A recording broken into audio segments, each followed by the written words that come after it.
Hey friends, welcome back to the Content Systems for Growth podcast. I'm Michelle Dewey, and today's episode is going to be just a little bit different. This is episode 168, and I've decided this is going to be the final episode of this season. Now, I know I haven't really ever talked about my podcast and seasons before. I haven't really done seasons, but mostly I've just kept going one episode at a time, sharing what I've learned, what I've been seeing with my clients, and what I believe helps make content in business feel a little bit more doable. But as I've been looking at midyear, and looking at my own business and paying attention to the work that I've been doing lately, I've been realizing something. My work has been evolving. And honestly, I think this podcast has been evolving too. When I first started talking about content systems, so much of the conversation was around how to make content more consistent, how to repurpose it, and how to get organized, how to stop creating everything from scratch,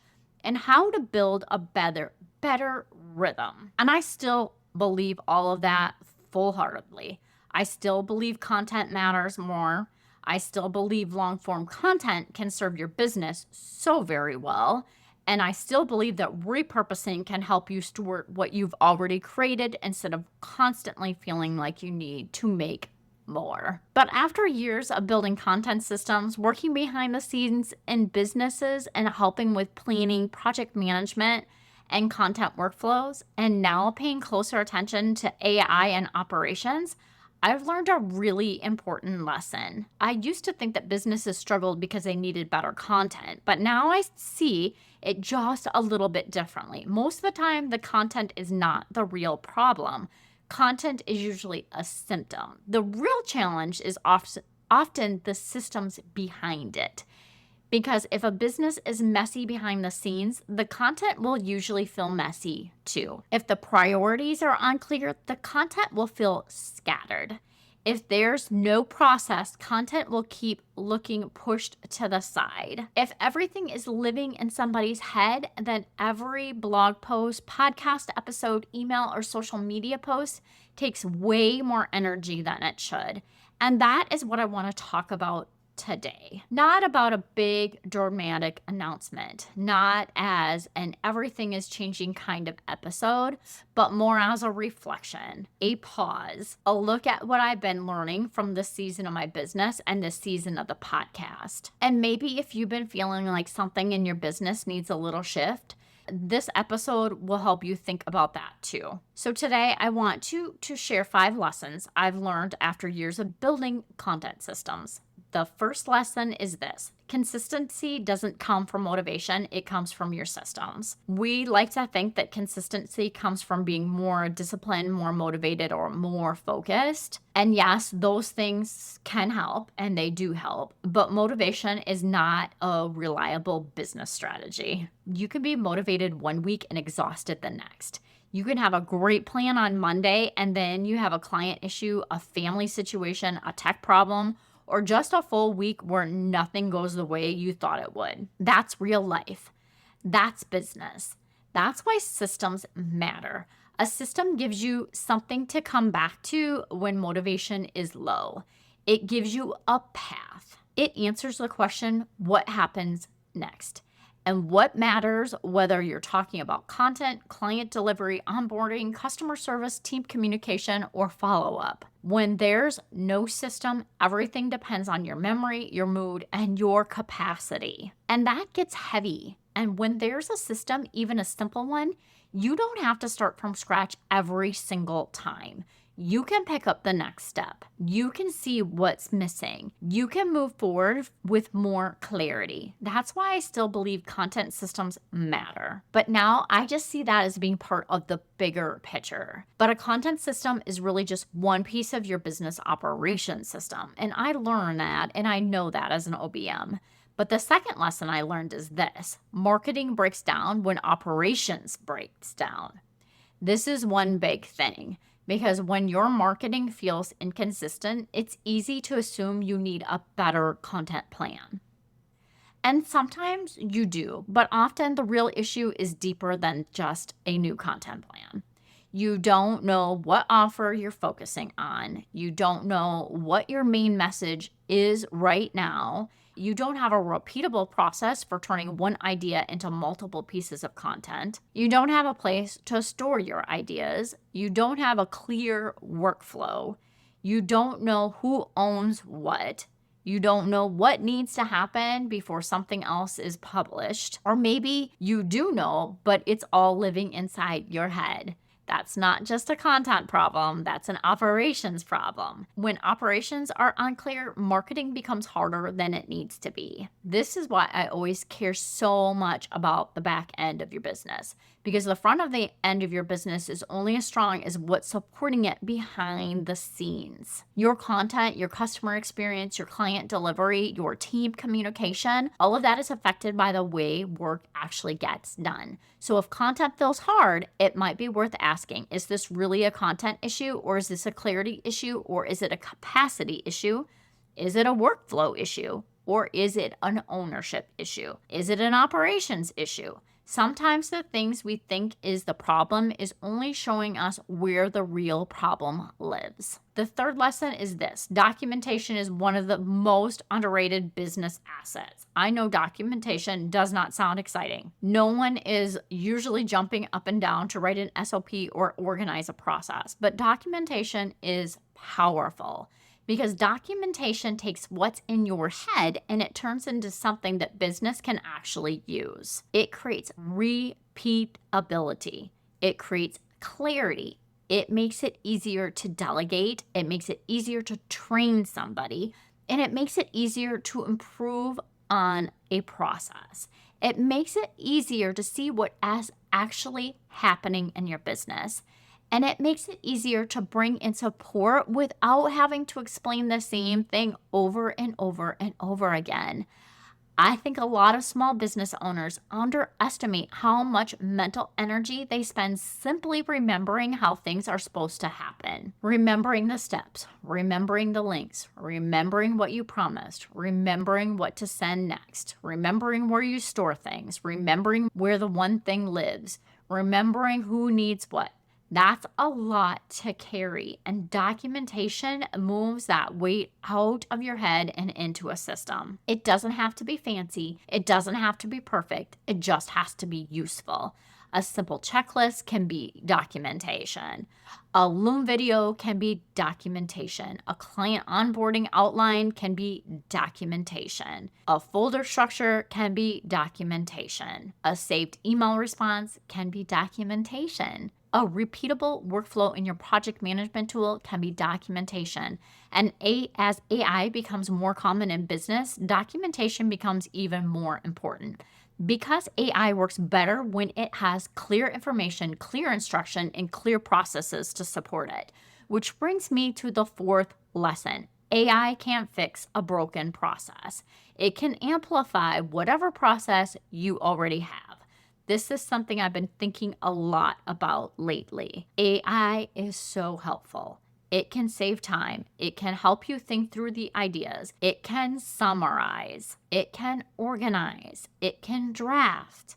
It can help create structure. It can support content, admin, customer service documentation, and so many other parts of your business. But AI is not magic, and it is not a replacement for clarity. If your process is confusing, AI may just help you move through the confusion faster. If your offer is unclear, AI will give you more words, but not necessarily the better direction. And if your content workflow is messy, AI may help you create more pieces. That doesn't mean you'll be strategic.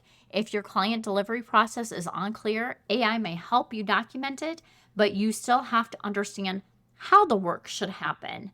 That's why I think the conversation around AI needs to be grounded in operations. Not just what tools should I use, but what problem are you trying to solve? What process are you trying to improve?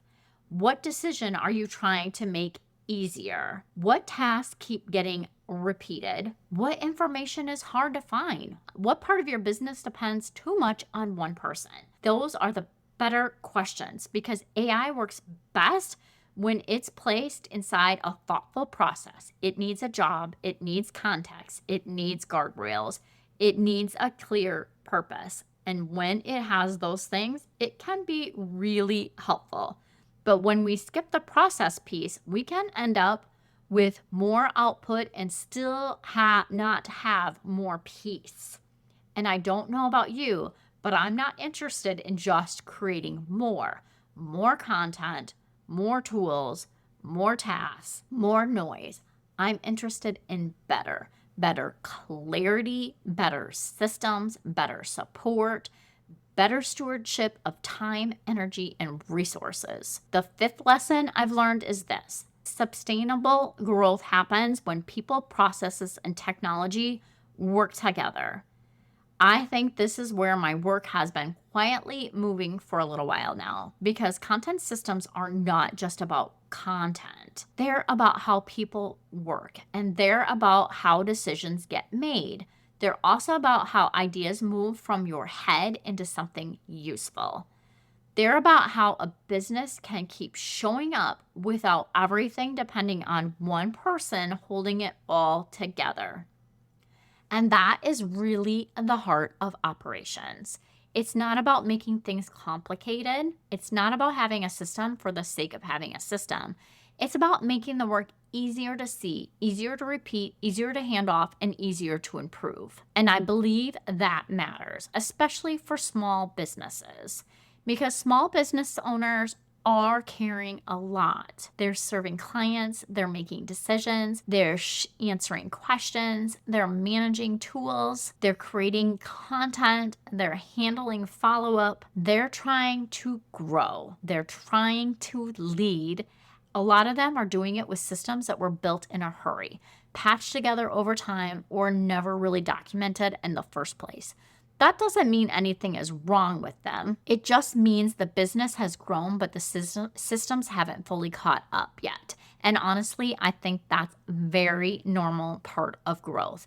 But there does come a point what used to work doesn't work as well anymore. And that's where you have to pause and ask about what needs to be simplified, clarified, documented, or rebuilt. And that's part of the stewardship too. Not just doing more, but paying attention to what God has already placed in your hands and asking how you can manage it well. Our time, our energy, our clients, our work, our ideas, our gifts, our businesses, our families. Sometimes that means being willing to evolve. Sometimes it means letting go of something that makes sense for one season so that you can make room for what God is leading you into the next. And I think that's where I am right now. This season, I've been about building content systems, and I'm so grateful for it. And I'm grateful for what I've learned. I'm grateful for the conversations. I'm grateful for the clients I've served. I'm grateful for the way this work has helped me see what small businesses really need behind the scenes. But as I look ahead, I feel my work widening, not abandoning content. I love content. Not walking away from systems. I love systems, but looking at systems through a broader lens. So if I were to give this season a name, I would call it Season 1 Building Content Systems. And when the podcast comes back, I think we'll be moving into Season 2, and that's Building Business Systems.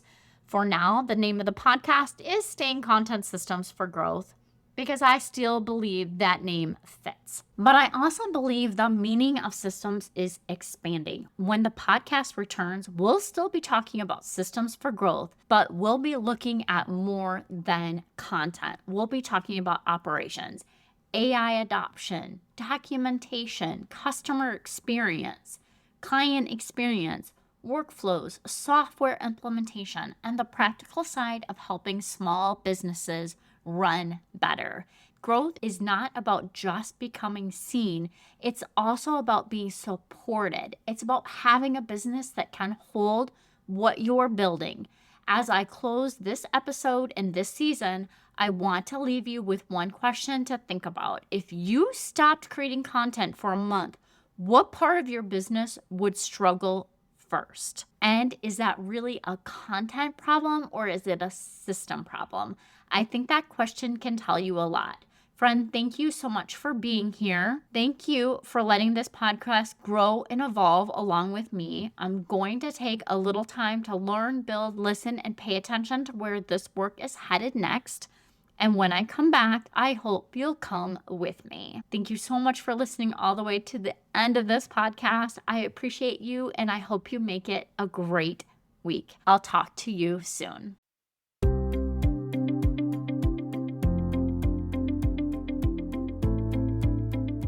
Yay! Thank you so much for listening. I hope that you found this episode valuable and learned some actionable tips that you can implement in your business so that you can feel accomplished and less stressed. If you enjoyed this show, please take a quick minute to share this with your business bestie, subscribe, and leave a review. It helps me reach more business owners just like you. And if you have any questions or topics you'd like me to cover in future episodes, please reach out to me on my website. I've created a form just for you. Remember, with the right system and mindset, you can achieve the success your heart desires.